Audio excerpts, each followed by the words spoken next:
Alors bonjour à tous, aujourd'hui nous sommes avec Camille Gillet, vous êtes rédactrice web, alors présentez-nous vos fonctions.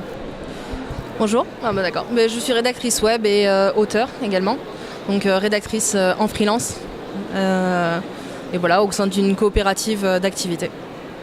Alors quelle fonction, est-ce que vous pouvez nous en dire plus sur la fonction que vous occupez, quel est votre rôle précis au sein de cette coopérative ? Au sein de cette coopérative, je suis entrepreneur associé, donc c'est à peu près la même chose finalement qu'un freelance, puisque je suis complètement indépendante. Mais nous avons mis en commun, donc nous avons mutualisé les coûts et j'ai un statut de salarié au sein de cette coopérative. Mais sinon, concrètement, ça ne change pas grand-chose avec un statut de freelance classique.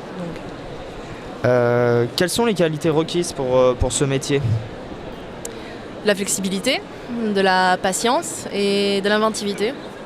Et je suppose avoir beaucoup de vocabulaire, surtout, parce que c'est un métier qui demande d'être capable de formuler en fait énormément de choses, qu'elles soient intéressantes ou pas. Et il faut savoir les rendre sexy, il faut savoir les rendre attrayantes, il faut savoir les rendre pertinentes. Donc beaucoup de qualités donc, pour la communication et pour justement développer la coopérative. Oui, au sein de la coopérative, on a chacun un rôle, même s'il y a des métiers qui peuvent être redondants, la plupart du temps on est complémentaires, ce qui peut nous amener à fonctionner en fait en synergie au sein de grosses missions. Ça c'est intéressant.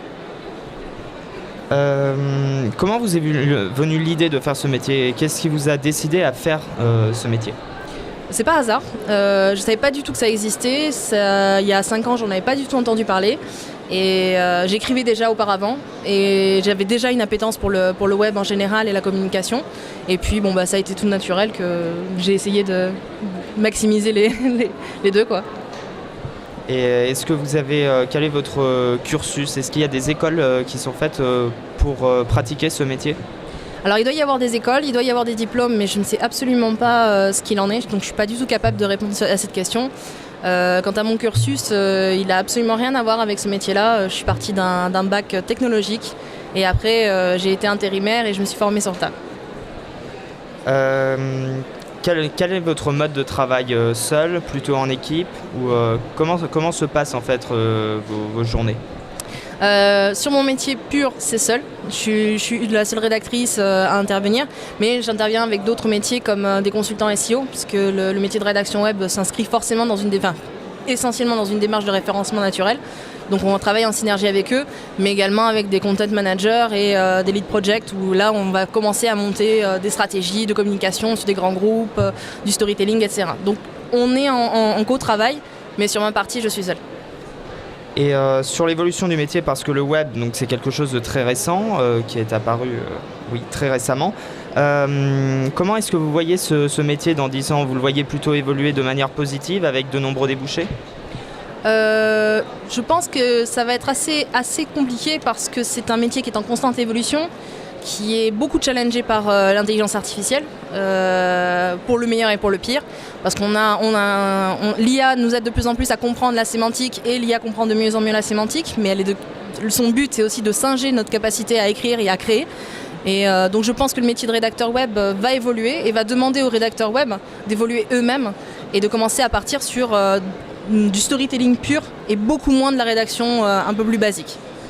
Est-ce que vous pensez que cette intelligence artificielle, donc, qui se développe avec tous les algorithmes notamment, peut remplacer l'homme ? Non. Est-ce que vous voulez rajouter quelque chose ? Pas particulièrement. Je recommande ce métier parce que je l'aime. Maintenant, je vois beaucoup de gens s'engouffrer dedans parce qu'il est très, disons qu'il est porteur et il commence à avoir un vrai boom. Mais le gros conseil que je donne toujours aux débutants et aux débutantes qui viennent me contacter pour savoir comment on démarre et comment on peut bien démarrer, c'est de ne pas lâcher l'affaire. Parce que c'est un métier qui est très difficile en freelance, mais il y a moyen en fait, de faire quelque chose de très personnel et de vraiment adapter à ce qu'on veut avoir comme approche de l'écriture en général.